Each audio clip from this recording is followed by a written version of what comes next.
सदाशिवसमारम्भां शङ्कराचार्यमध्यमाम् अस्मदाचार्यपर्यन्तां वन्दे गुरुपरम्परां। श्रुतिस्मृतिपुराणानाम् आलयं करुणालयं नमामि भगवत्पाद शङ्करं लोकशङ्करम्। मूक पंचशती शतकं 1 आर्या शतकम्। कारणपरचिद्रूपा काञ्चीपुरसीम्नि कामपीठगता काचन विहरति करुणा काश्मीरस्तबककोमलाङ्गलता कञ्चन काञ्चीनिलयं करधृतकोदण्डबाणश्रीनिपाशं कठिनस्तनभरणं कैवल्यानन्दकन्दमवलम्बे चिन्तितफलपरिपोषण चिन्तामणिरेव काञ्चीनिलया मे चिरतरसुचरितसुलभा चित्तं शिशिरयतु चित्सुखाधारा कुटिलकचं कठिनकुचं कुन्दस्मितकान्तिकुङ्कुमच्चायं कुरुते विहृतिं काञ्च्यां कुलपर्वतसार्वभौमसर्वस्वं पञ्चशरशास्त्रबोधन परमाचार्येण दृष्टिपातेन काञ्चीसीम्नि कुमारी काचन मोहयति कामजेतारम् परया काञ्चीपुरया पर्वतपर्याय पीनकुचभरया परतन्त्रा वयमणया पङ्कजसब्रह्मचारिलोचनया ऐश्वर्यं इन्दुमौलेः ऐकात्म्यप्रकृतिकाञ्चिमध्यगतम् ऐन्दवकिशोरशेखरम् ऐदम्पर्यं चकास्ति निगमानां श्रितकम्पासीमानं शिथिलितपरमशिवधैर्यमहिमानं कलये पाटलिमानं कञ्चन कञ्चुकितभुवनभूमानम् आदृतकाञ्चीनिलयाम् आद्यामारूढयौवनाटोपाम् आगमवतं सकलिकाम् आनन्दाद्वैतकन्दलीं वन्दे तुङ्गाभिरामकुचभर शृङ्गारितम् आश्रयामि काञ्चीगतं गङ्गाधरपरतन्त्रं शृङ्गाराद्वैततन्त्रसिद्धान्तं काञ्चीरत्नविभूषां कामपि कन्दर्पसूतिकापाङ्गीं परमां कलामुपासे परशिववामाङ्कपीठिकासीनां कम्पातीरचराणां करुणाकोरकितदृष्टिपातानां केलीवनं मनो मे केषाञ्चिद्भवतु चिद्विलासानाम् आम्रतरुमूलवसतेः आदिमपुरुषस्य नयनपीयूषम् आरब्धयौवनोत्सवम् आम्नाय रहस्यमन्तरवलम्बे अधिकाञ्चि परमयोगिभिः आदिमपरपीठसीम्नि दृश्येन अनुबद्धं मम मानसम् अरुणिम सर्वस्वसम्प्रदायेन अंकितशङ्करदेहाम् अङ्कुरितोरोजकङ्कणाश्लेषैः अधिकाञ्चि नित्यतरुणीम् अद्राक्षं काञ्चिदद्भुतां बालां मधुरधनुषा महीधरजनुषा नन्दामि सुरभिबाणजुषा चिद्वपुषा काञ्चीपुरे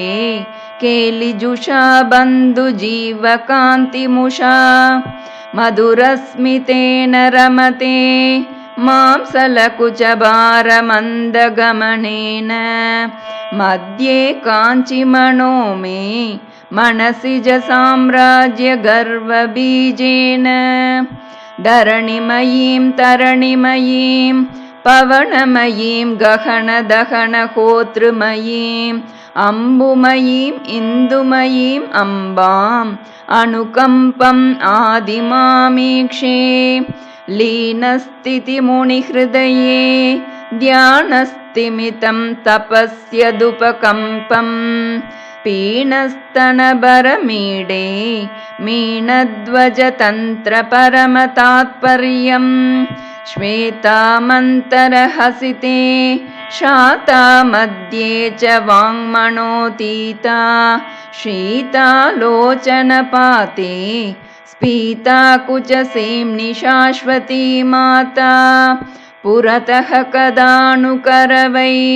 पुरवैरिविमर्दपुलकिताङ्गलतां पुनतीं काञ्चीदेशं पुष्पायुधवीर्यसरसपरिपाटीं पुण्या कापि पुरन्द्री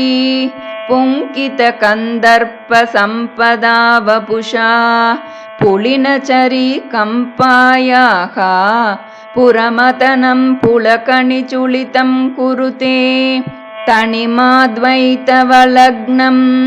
तरुणारुणसम्प्रदायतनुलेकं तटसीमणिकम्पायाः तरुणिमसर्वस्वम् आद्यमद्राक्षं पौष्टिककर्मविपाकं पौष्पशरं सविदसीम्निकम्पायाः अद्राक्षम् आतयौवनम् अभ्युदयं कञ्चिदर्धशशिमौलैः संसृतकाञ्चीदेशे सरसिजदौर्भाग्यजाग्रदुत्तंसे संविन्मये विलीये सारस्वतपुरुषकारसाम्राज्ये मोदितमधुकरविशिखं स्वादिमसमुदायसारकोदण्डम् आदृतकाञ्चीकेलनम् आदिममारुण्यभेदमाकलये उररीकृतकाञ्चीपुरीम् उपनिषदरविन्दकुहरमधुधाराम् उन्नम्रस्तनकलशीम् उत्सवलहरीम् उपास्महे शम्भोः येन शिशु दीर्घलोचनं येन परिपन्ति सन्ततं भजताम् एकाम्रनाथजीवितम् एवं पददूरमेकमवलम्बे स्मयमाणमुखं काञ्चीम् अयमानं कमपि देवताभेदं दयमानं वीक्ष्य मुहुः वयमानन्दामृताम्बुधौ मग्नाः कुतुकजुषी काञ्चीदेशे कुमुदतपोराशिपाकशेखरिते कुरुते मनोविहारं कुलगिरिपरिबृढकुलैकमणिदीपे वीक्षे महि काञ्चीपुरे विपुलस्तनकलशगरिमपरवशितं विद्रुमसहचरदेहं विभ्रमसमवायस्सारसन्नाहं कुरुविन्दगोत्रगात्रं कूलचरं कमपि नौमि कम्पायाः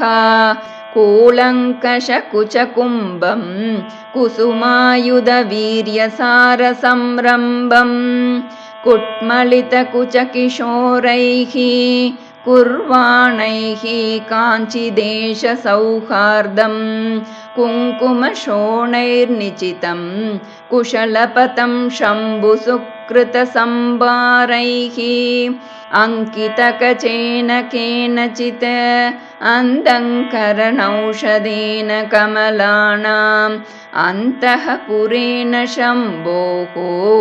अलङ्क्रिया कापि कल्प्यते काञ्च्याम् ऊरीकरोमि सन्ततम् ऊष्मलपालेन लालितं पुंसा उपकम्पमुचितकेलनम् उर्वीदरवंशसम्पदुन्मेषम् अङ्कुरितस्तनकोरकम् अङ्कालङ्कारमेकचूतपतेः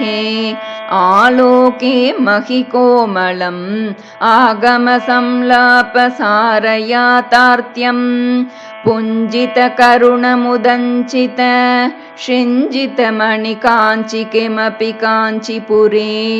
मञ्जरितमृदुलहासं पिञ्जरतनुरुचि पिनाकिमूलधनं लोलहृदयोऽस्ति शम्भोः लोचनयुगलेन लेह्यमाणायां लालितपरमशिवायां लावण्यामृततरङ्गमालायां मधुकरसहचरचिकुरैः मदनागमसमयदीक्षितकटाक्षैः मण्डितकम्पातीरैः मङ्गलकन्दैर्ममास्तु सारूप्यम् वदनारविन्दवक्षो वामाङ्कतटीवशं वदीभूता पूरुषतृतये त्रेधा पुरन्द्रिरूपा त्वमेव कामाक्षी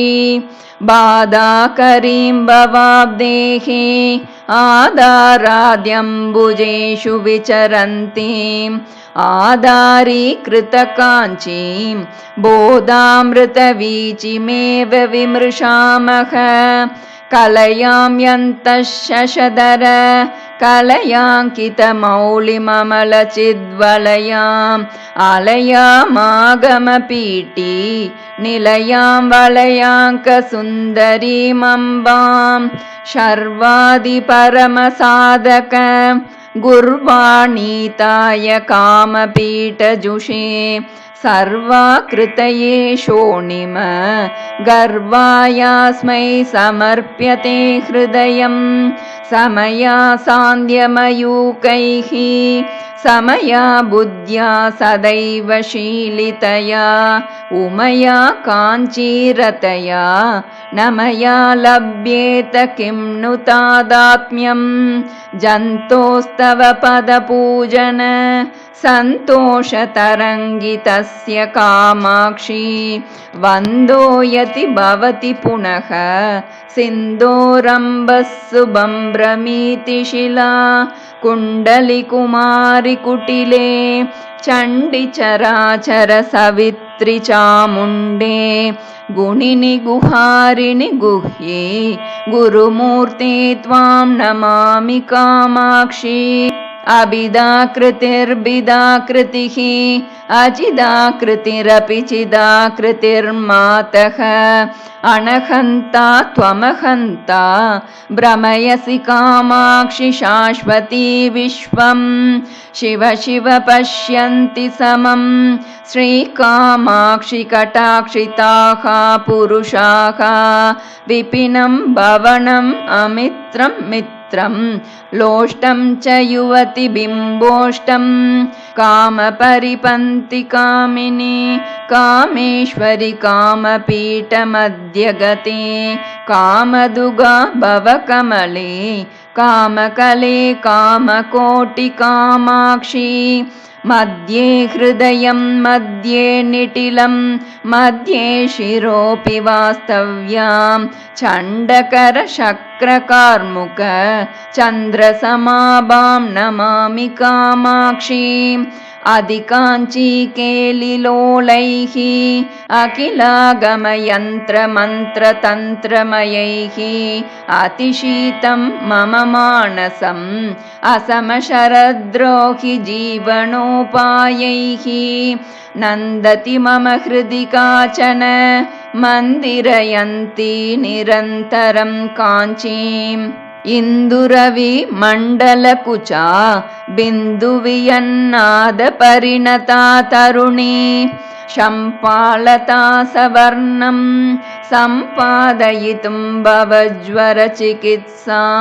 लिम्पामि मनसि किञ्चन कम्पातटरोहि सिद्धभैषज्यम् अणुमितकुचकाठिन्याम् अधिवक्षः पीठमङ्गजन्मरिपोः आनन्ददां भजेताम् आनङ्गब्रह्मतत्त्वबोधशिराम् ऐक्षिपिपाशाङ्कुशधर हस्तान्तं विस्मयार्हवृत्तान्तम् अधिकाञ्ची निगमवाचां सिद्धान्तं शूलपाणिशुद्धान्तम् आहितविलासभङ्गीम् आब्रह्मस्तम्भशिल्पकल्पनया आश्रितकाञ्चीम् अतुलाम् आद्यां विस्फूर्तिमाद्रिये विद्यां मूकोऽपि जटिलदुर्गति शोकोऽपि स्मरति यः क्षणं भवति एको भवति स जन्तुः लोकोत्तरकीर्तिरेव कामाक्षी पञ्चदशवर्णरूपं कञ्चन काञ्चीविहारदौरेयं पञ्चशरीयं शम्भोः वञ्चनवैदग्ध्यमूलमवलम्बे परिणतिमतीं चतुर्धा पदवीं सुधियां समेत्य सौषुम्नीं पञ्चाशदर्णकल्पित मदशिल्पां त्वां नमामि कामाक्षी आदिक्षन्मम गुरुराट् आदिक्षान्ताक्षरात्मिकां विद्यां स्वादिष्टचापदण्डां नेदिष्टामेव कामपीठगतां तुष्यामि हर्षितस्मर शासनया काञ्चीपुरकृतासनया स्वासनया सकलजगद्भासनया कलितशम्बरासनया प्रेमवती कम्पायां स्थेमवती यतिमनस्सु भूमवती सामवती नित्यगिरा सोमवती शिरसि भाति हैमवती कौतुकिना कम्पायां कौसुमचापेन कीलितेनान्तः कुलदैवतेन महता कुड्मलमुद्रां दुनोतु नः प्रतिभा यूनाकेनापि मिलद्देहा स्वाहा सखायतिलकेन सहकारमूलदेशे संविद्रूपा कुटुम्बिनी रमते कुसुमशरगर्वसम्पत् कोशगृहं भाति काञ्चिदेशगतं स्थापितमस्मिन् कथमपि गोपितमन्तर्मया मनोरत्नं दग्धषडद्वारण्यं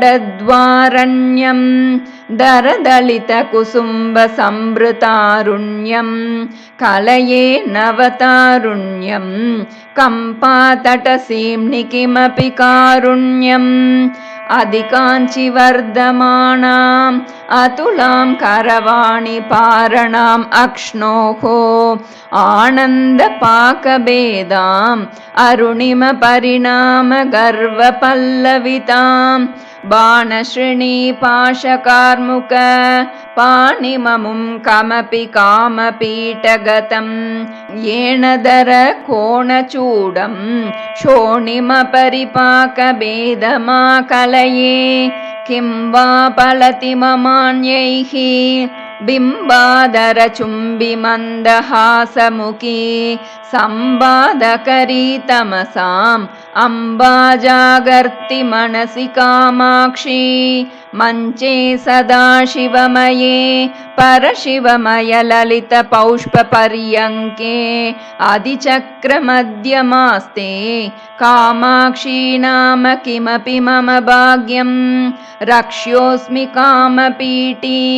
लासिकया गणकृपाम्बुराशिकया श्रुतियुवति कुन्तली मणि मालिकया तुहिनशैलबालिकया लीये पुरहरजाये माये तव तरुणपल्लवच्छाये चरणे चन्द्राभरणे काञ्चीशरणे नतार्तिसंहरणे मूर्तिमती मुक्तिबीजे मूर्ध्निस्तबकितचकोरसाम्राज्ये मोदितकम्पाकूले मुहुर्मुहुर्मनसि मुमुदिशास्माकं वेदमयीं नादमयीं बिन्दुमयीं परपदोद्यदिन्दुमयीं मन्त्रमयीं तन्त्रमयीं प्रकृतिमयीं नौमि विश्वविकृतिमयीं पुरमतन पुण्यकोटि पुञ्जित कविलोकसूक्तिरसदाटी मनसि मम कामकोटि विहरतु करुणा विपाकपरिपाटी कुटिलं चटुलं पृतुलं मृदुलं कचनयन जगनचरणेषु अवलोकितम् अवलम्बितम् अधिकं पातटममेयमस्माभिः प्रत्यङ्मुख्या दृष्ट्या प्रसाददीपाङ्कुरेण कामाक्ष्याः पश्यामि निस्तुलमहो पचेलिमं कमपि परशिवोल्लासं विद्ये विधातृविषये कात्यायनी कालिकामकोटिकले भारति भैरवि भद्रे शाकिनि शाम्भवि शिवे स्तुवे भवतीं मालिनि महेशचालिनि काञ्ची केलिनि विपक्षकालिनि ते शूलिनि विद्रुमशालिनि सुरजनपालिनि कपालिनि नमोऽस्तु देशिक इति किं शङ्के तत्तादृक्तवनुतरुणिमोन्मेषः कामाक्षी शूलपाणेः कामागमसमययज्ञदीक्षायां वेतण्डकुम्भडम्बर वैतण्डिककुचभरार्तमध्याय कुङ्कुमरुचे नमस्यां शङ्करनयनामृताय रचयामः अधिकाञ्चितमणिकाञ्चन काञ्चीमधिकाञ्चि काञ्चिदद्राक्षम् अवनतजनानुकम्पाम् अनुकम्पाकूलमस्मद् अनुकूलां परिचितकम्पातीरम् पर्वतराजन्यसुकृतसन्नाहं परगुरुकृपया वीक्षे परमशिवोत्सङ्गमङ्गलाभरणं दग्धमदनस्य शम्भोः प्रतीयसीं ब्रह्मचर्यवैदग्धीं तव देवी तरुणिमश्रीं चतुरिमपाकोणचक्षमे मातः मदजलतमालपत्रा वसनितपत्रा करादृतकणित्रा विहरति पुलिन्दयोषा गुञ्जाभूषा पणीन्द्रकृतवेषा अङ्केषु किनी गीते कौतुकिनी परिसरे च गायकिनी जयसि सविदेम्ब भैरव मण्डलिनी श्रवसि शङ्खकुण्डलिनी प्रणतजनतापवर्गा कृतबहुसर्गा ससिंहसंसर्गा कामाक्षी मुदितभर्गा हतरिपुवर्गा त्वमेव सा दुर्गा श्रवणचलद्वेतण्डा समरोदण्डा दुतासुरशिखण्डा देवी कलितान्त्रषण्डा धृतनरमुण्डा त्वमेव चामुण्डा उर्वीधरेन्द्रकन्ये दर्वीभरितेन भक्तपूरेण गुर्वीम् अकिञ्चनार्तिं कर्वीकुरुषे त्वमेव कामाक्षी ताडितरिपुपरिपीडन भयहरण निपुणहलमुसला क्रोडपति भीषणमुखीं क्रीडसि जगति त्वमेव कामाक्षी स्मरमतनवर्णलोला मन्मथहेला विलासमणिशाला कनकरुचि चौर्यशीला त्वमम्बबाला कराब्जधृतमाला विमलपटी कमलकुटी पुस्तकरुद्राक्षशस्तहस्तपुटी कामाक्षी पक्ष्मलाक्षी कलितविपञ्ची विभासि वैरिञ्ची कुङ्कुमरुचिपिङ्गम् असृक्पङ्किलमुण्डालिमण्डितं मातः जयति तव रूपदेयं जपपटपुस्तकवराभयकराब्जं कनकमणिकलितभूषां कालाय सकलहशीलकान्तिकलां कामाक्षी शीलये त्वां कपालशूलाभिरामकरकमलां लोहितिमपुञ्जमध्ये मोहितभुवने मुदा निरीक्षन्ते वदनं तव कुचयुगलं काञ्चीसीमां च केऽपि कामाक्षी जलधि द्विगुणितहुतभः दिशादिनेश्वर कलाश्विनेयदलैः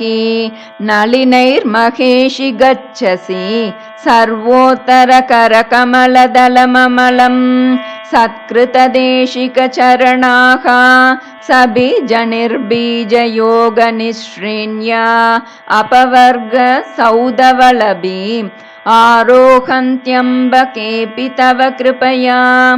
अन्तरपि बहिरपि त्वं जन्तुततेरन्तकान्तकृदहन्ते चिन्तितसन्तानवतां सन्ततमपि तन्तनीषि महिमानं खलमञ्जुळवागणुमित गलपञ्जरगतशुकग्रहौत्कण्ठ्यात् अम्बरदनाम्बरं ते बिम्बफलं शम्बरारिणान्यस्तम् जय जय जगदम्ब शिवे जय जय कामाक्षि जय जयाद्रिसुते जय जय महेश दयिते जय जय चिद्गगन कौमुदीदारे जय जय जगदम्ब शिवे जय जय कामाक्षि जय जयाद्रिसुते जय जय महेश दयिते जय जय चिद्गगन कौमुदीदारे आर्याशतकं भक्त्या पठताम् आर्या कृपाकटाक्षेण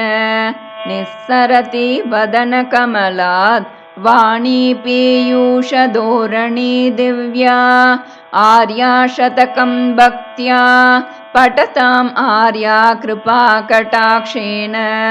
निस्सरति वदनकमलात् वाणी पीयूषधोरणी दिव्या इति आर्याशतकं सम्पूर्णम्। श्रीगुरुभ्यो नमः।